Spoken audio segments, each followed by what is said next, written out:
Lock down چل رہا ہے، تقریباً حضرات سوال بھی کر رہے ہیں کہ لاک ڈاؤن میں قربانی کی کیا نوعیت ہوگی، کیا صورتحال بنے گی، اور کچھ لوگوں کے ذہن میں یہ سوال بھی آ رہا ہے کہ ہو سکتا ہے قربانی کے کچھ اور مسائل ہو لاک ڈاؤن میں، جس طرح سابقہ میں نماز کے کچھ اور مسائل تھے۔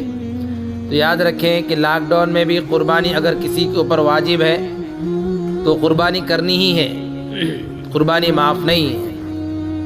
ہاں، کچھ گزارشات علماء اکرام کے اس لاک ڈاؤن میں قربانی کے تعلق سے ہے۔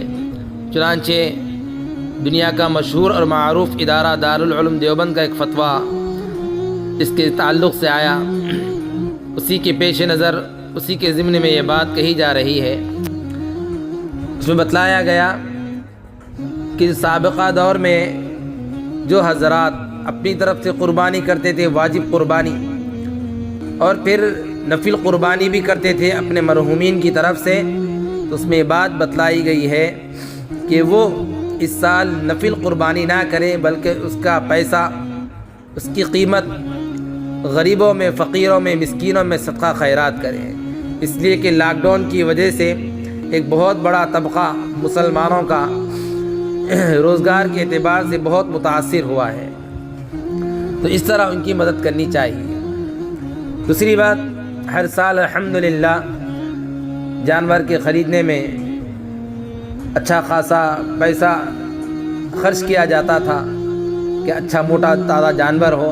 علماء فرما رہے ہیں کہ اس سال متوسط جس کے ذریعے سے قربانی ہو سکتی ہو اس طرح کا جانور خریدیں، جو قیمت بچ جائے اس قیمت کے ذریعے سے غریبوں کی مدد کریں۔ دوسری بات، قربانی کس کے اوپر واجب ہے؟ سب سے پہلی بات تو ایک یاد رکھنے کی یہ ہے کہ اکثر دیکھنے میں آیا ہے کہ قربانی کرنے والے ایک بہت بڑی غلطی کرتے ہیں۔ وہ غلطی کیا ہے کہ قربانی میرے اوپر واجب ہے، لیکن میں بجائے میں اپنی طرف سے قربانی کرنے کے اپنے مرحومین کی طرف سے یا والدین کی طرف سے یا دیگر رشتہ داروں کی طرف سے جو دنیا سے جا چکے ہیں ان کی طرف سے قربانی کر کے سمجھ رہا ہے کہ بھائی میری قربانی ہو گئی۔ ایسا نہیں ہے، بلکہ اگر آپ کے اوپر قربانی اگر واجب ہے تو سب سے پہلے آپ اپنی طرف سے قربانی کریں۔ ہاں، اس کے بعد اگر آپ رشتہ داروں کی طرف سے اگر کرنا چاہتے ہیں تو رشتہ داروں کی طرف سے بھی کرنا بہت اچھی چیز ہے، لیکن جو واجب ہے پہلے اس کو ادا کرنے کا اہتمام کریں۔ اگر واجب ادا نہیں کریں گے تو یاد رکھیں یہ اللہ کی یہاں آپ کی پکڑ ہوگی۔ دوسری بات، قربانی کس کے اوپر واجب ہے؟ یاد رکھیں جس کے پاس 52.5 تولے چاندی ہو یا اتنے پیسے ہو کہ جس کے ذریعے سے 52.5 تولے چاندی خریدی جا سکتی ہے، یا اتنا سونا چاندی ہے، دونوں کو اگر ملایا جائے تو اس زیور کے ذریعے سے 52.5 تولے چاندی خریدی جا سکتی ہے آج کے زمانے میں اپنی ضروریت سے زیادہ ہو، تو شریعت کہتی ہے کہ ایسے شخص پر قربانی واجب ہے۔ اتنا پیسہ اور اتنا زیور تو آج الحمدللہ ہر مسلمان کے گھر میں ہے، تو اس صورت اگر دیکھا جائے اس قاعدے کے موافق تو تقریباً جس کے پاس بھی اتنا زیور ہو یا اتنا پیسہ ہو جو ضرورت سے زائد ہو اس کے اوپر قربانی واجب ہے۔ لیکن یہاں پر بھی ہم ایک غلطی یہ کرتے ہیں کہ بھئی ہم سمجھتے ہیں کہ ہمارے اوپر قربانی واجب نہیں، حالانکہ اتنا ہے تو کیا اس سے زیادہ پیسے وغیرہ ہر کسی کے پاس ہے، زیور وغیرہ ہر کسی کے پاس ہے، لیکن وہ بھی اپنے آپ کو قربانی کرنے سے بچاتا ہے۔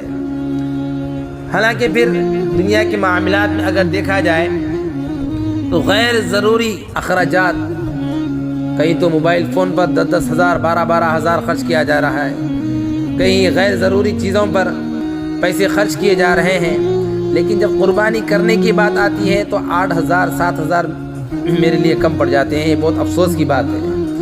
یاد رکھیں آج کے زمانے میں 7-8 ہزار کوئی بڑا مسئلہ نہیں ہے، اگر اس کو بچا رہے ہیں تو اللہ کے یہاں بہت خطرناک پکڑ ہوگی، اس لیے قربانی کریں جس کے پاس اتنی ملکیت ہو۔ دوسری بات، قربانی کس جانور کی کرنی چاہیے؟ شریعت کہتی ہے کہ بکری 1 سال کا مکمل ہو اس کی قربانی دی جا سکتی ہے۔ ایسے ہی دمبا دیکھنے میں اتنا موٹا ہے کہ 1 سال کا معلوم ہوتا ہے، اگرچہ کچھ مہینے کم ہیں تو اس کی بھی قربانی جائز ہے۔ بیچنے والا کہہ رہا ہے کہ مکمل 1 سال کا ہے اور ظاہری اعتبار سے کوئی تکذیب بھی نہیں ہو رہی ہے تو بیچنے والے کی بات کا اعتبار کیا جائے گا، اس جانور کی بھی قربانی جائز ہے۔ ایسے ہی بڑے جانور ہیں بیل بھینس وغیرہ، یہ 2 سال کے ہونا ضروری ہے، اور ایک جانور بکرا بکری ایک آدمی کی طرف سے کافی ہوگا، اور بڑے جانور میں 7 افراد شامل ہو سکتے ہیں، یعنی 7 افراد مل کر ایک بڑا جانور خرید کے قربانی کر سکتے ہیں، مگر شرط یہ ہے کہ سب کی قربانی کی نیت و محض گوشت کھانے کی نہ ہو۔ ایسے ہی جس جانور کے پیدائشی طور پر سینگ نہ ہو یا بیچ میں سے ٹوٹ گئے ہوں، اس کی قربانی بھی درست ہے۔ ہاں، سینگ اگر جڑ سے اکھڑ گئے جس کی وجہ سے جانور پاگل ہو گیا تو علماء فرماتے ہیں کہ اس کی قربانی جائز نہیں۔ ایسے ہی ایسا کمزور جانور ہے جو چل کر بھی قربانی کی جگہ تک نہیں آ سکتا تو شریعت کہتی ہے، علماء فرماتے ہیں کہ اس کی قربانی بھی جائز نہیں۔ ایسے ہی پیدائشی طور پر کسی جانور کے کان نہ ہو، لنگڑا ہو، اندھا ہو، کانا ہو، ایسی جانوروں کی بھی قربانی جائز نہیں۔ ایسے ہی جس جانور کے دم وغیرہ یا کان وغیرہ 1/3 سے زائد کٹ جائے، یعنی دم کے 3 حصے کر لیے جائیں، 1 حصے سے زائد اگر جانور کا عضو کٹ گیا تو شریعت کہتی بھی اس کی قربانی جائز نہیں۔ معمولی سا خراش وغیرہ آ گیا تو اس کی قربانی جائز ہے۔ دوسری اہم بات گوشت کی تقسیم کے مسائل کے تعلق سے ہے۔ گوشت جب گھر آ جائے تو اس کے 3 حصے کر لیے جائیں، ایک حصہ اپنے لیے رکھ لیا جائے، ایک حصہ اپنے دوستوں کے لیے، اور ایک حصہ غریب فقیر مساکین کے لیے۔ گھر میں افراد بہت سارے ہیں تو سارا کا سارا گوشت بھی خود بھی استعمال کر سکتے ہیں، کوئی بانٹنا بھی ضروری نہیں، لیکن ایسا کرنا بہتر ہے۔ دوسری بات، قربانی کا گوشت غیر مسلم کو بھی دیا جا سکتا ہے، مگر شرط یہ ہے کہ قربانی نظر کی نہ ہو، منت کی نہ ہو، ورنہ وہ قربانی کا گوشت جو نظر کا ہو، منت کا ہو، وہ غیروں کو تقسیم نہیں کیا جا سکتا۔